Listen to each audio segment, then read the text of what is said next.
Havîngeha Sîlavê eke ji havîngehên Nasyarê devera Badînan. Di nihada piştî bordûmanên firokeyên Tirkiye ji bo sunûrê qeza Amediyê piraniya xelkî û ji ber batirsiya bordûmanên tinê qesta avê havîngehê dikin. Çünkü taredekî cihê aramiyê ye. Lê dirojanên cejin de wekû xwediyên cihên guzarî li Sîlavê dibêjin. Rêjegeştiyaran geleka kêm û eger jî nebûna mûçe û bêplaniya hikûmetê ye. یه روسیه گله که لازم است. آوجی دو کید دو قدو عیدت اساسیه تاین. یک نبودن معاشی، قیران معاشه.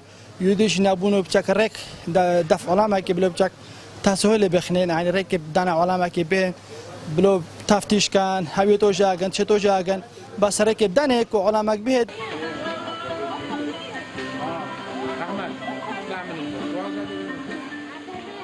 وكي جاي كسيلوفي يمشور العراق خره حكمات هند اهتمام نداده كو گاشتیا سر دونا ویجیب کردن و اكيد اوتيل و موتيل اكيد بنيرال جهمانين كو حكمات پشتوانه لب کردن اون حكمات بو پروژه ندانیتن كو گاشتیا لب مینیتن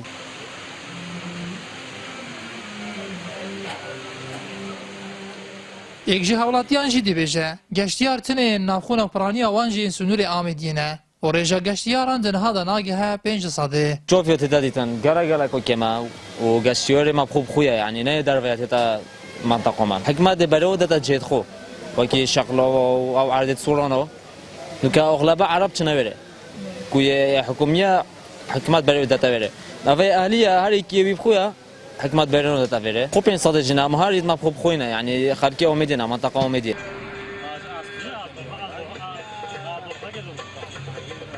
Qeza Amediyê çendîn cihê guzarî lê hene lê derdûrê piraniya wan cihan ji layê firokeyên Tirkiye bi hêceta hebûna baragahên PKK hatîne bordûvan kirin. Lewmaşî piraniya wan cihan ji geştiyaran divalane. O take cih ku geştiyar qez biketî havîngeha Sîlavê ye. Lê di rojanên cejin de geştiyarên wê jî kêm bûne. Nihat Ûremarî NRT, havîngeha Sîlavê, Qeza Amediyê.